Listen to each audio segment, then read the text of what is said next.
Alright, so Manor Alerts has released finally its first patch, pretty big one. It's not a major patch, but it's pretty large one, and we're gonna go through it. And before we're gonna do that, I want to say thank you to all my new subscribers. I really appreciate it. My goal is 1K actually right now, so make sure to sub if you enjoyed this video. So first of all, I'm gonna start with how I impacted the game. At least that's what I want to believe in. Probably someone else could have done it too, but I was the one who started thread in gameplay feedback to remove pack station requirement, asking to receive something in exchange from region to region. So right now actually it's free, so from one region to another you can just send your needed resources, so that's pretty good. I know that game wants to be like regional and to have like different, towns and stuff in each region, but I don't think game is there yet because we don't have AI actually cities. Actually, I'm going to talk about that as well, but yeah, idea is good, but we are not there right now, so probably free like exchange of resources is much better option. So let's start with patch overview. So first is a very important thing, the rate of Haldeboiled claims. This is AI off map the your enemy basically. Actually, that's was main issue. Before I was like in a mid game or something like that in progression, and that AI was already claiming the whole thing and also killing all the bandits. And bandits are the main way to get gold and coins unless you are selling something. So, but even if you're selling something, I'm not sure how to take those coins into your personal budget to get mercenaries. So bandits were the way. But right now, if this guy not gonna be claiming and killing bandits so fast, it will be much better experience, I think. So the famous known people spawning in huge numbers and refusing to do any work. This was a major problem. I posted this also in feedback on Discord. It was ridiculous. Every time you went in house or outside, people were like hundreds of NPC just standing there, and in house and outside. It was ridiculous to see. So they fixed that, looks like.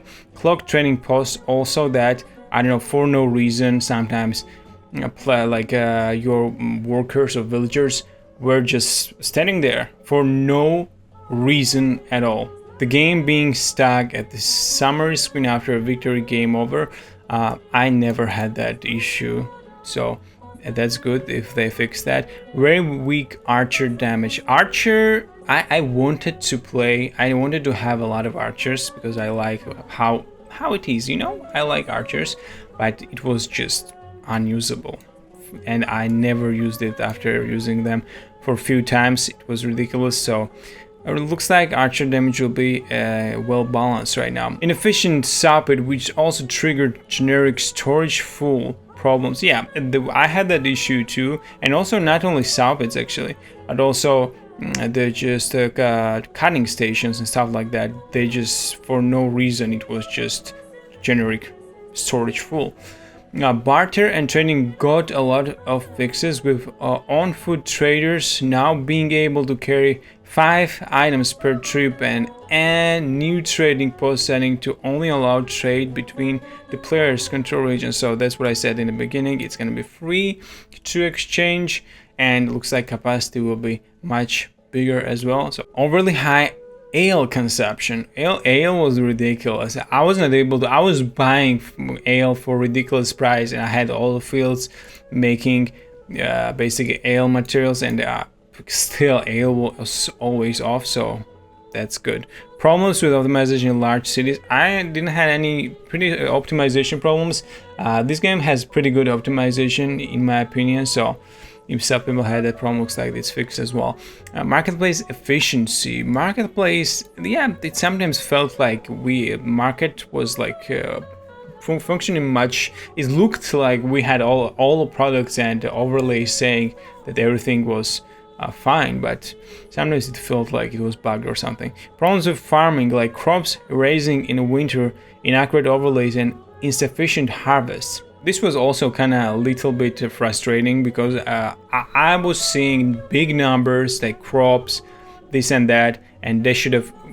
And also I had like 20 families or something, max amount of families on the fields, but still, even it was high priority field, it was still not fully harvested, and also harvested much less. And during the it's a whole lot of mess, and also cycles were very weird. It was same time the harvest period was at same time when it was like growing crops, and yeah, it was mess. So if they fixed it, looks like actually having fields will be somewhat good thing. Too harsh oversupply and undersupply systems. I had no problem with this honestly. People and or livestock staying homeless even though there's living space in settlement. True, kinda maybe in the beginning. It just in my experience it was very slow. Now looks like it's gonna be very fast. Ability to add militias staying the same regardless of the order of the player, hearts, mercenaries, and routines. Okay, yeah, I had no problem with that. Sheep breeding development, branch spawning sheep too frequently. Was it? In my experience, it was spawning sheep too slow. King's tax. Looks like this is a new thing. Like we should pay tax to the king every 5 years. I'm gonna read more. A toggle to allow market style set up to certain families. So we're gonna have a toggle which will allow some families to have stalls or not, because right now everyone can have a stall and we don't know how this distribution works. Extra construction reserve UI, for instance, reserving planks at the joiner's shop. Okay, a combat animation variety, that's also good. I'm one of those people who just fast forwards fights, so I'm gonna check it out. Easier enter region trade, this is what I'm talking about. That's really good. I hope I was one who initiated, at least what it looks like, but yeah, this is really good. Free exchange between pack stations, between regions, that's pretty good. Morning, so this basically means if some person will die at war, they're gonna be mourning for 28 days or 30 days mourning period. Blocks grow. You can now preview this in the building panel and burgage plot, or by pressing tab. So if someone in this family, in this household gonna die, they're gonna be mourning. So okay, that's that. Corpses, carried corpses now have a visual representation. I was actually curious how this worked, and it was just some corpses were just despawned, but looks like it's gonna be animations carrying them around and all that. I don't know how it's gonna work, but yeah. New upgraded routine armor, variations in militia helmet were added. This looks sick, and this looks sick too. Very cool. I like it a lot. King's tax. I re-implemented a mechanic called annual royal tax or King's tax. I'm still deciding on it's really funny that he says I, because he's the only developer. No tax for the first 5 years. 1 treasury per citizen after 5 years. 2 treasury per citizen after 10 years. 3 treasury per citizen after 15 years. In theory, it should slightly punish bad workspace optimization and make it more difficult to hoard huge amount of cash. Actually, that's good idea, I think, because at the end game you are so overpowered. You can just have a militia, you can have all the mercenaries, but game is a very early stage, so if this type of things will be more interesting if the map will be bigger, if you're gonna have AI versus AI of some sort, much better AI, cities and different type of combat, but it's far away, I think. So at least at the beginning, this type of implementation is somewhat gimmicky, but it's still good.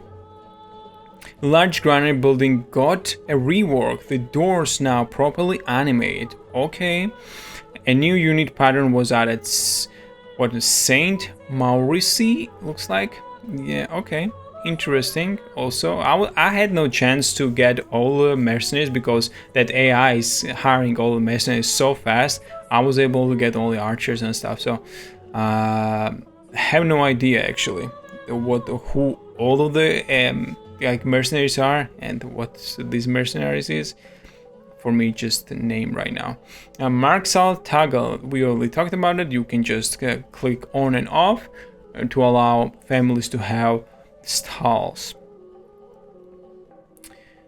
Construction reserve. You can now also set construction reserve for building using planks for crafting, like the joiner's shop. Okay, and this is Lady of the Manor character model, and this is really good actually, very interesting, and also full major changes in gameplay and balance, economic trade, quality life, and minor fixes, optimization, user interface, like crash fixes, bug fixes. There's so many things. I'm not gonna read it, obviously. I'm not gonna read it, but let's see how it's gonna change game itself. It's a very small update actually. It's like almost 300 megabytes. So if you have time this weekend or something, next week or whenever, you can try it out and see how game actually has changed. But that's all. Thanks for watching. Make sure to sub, like, and comment. Let me know what you think about this game.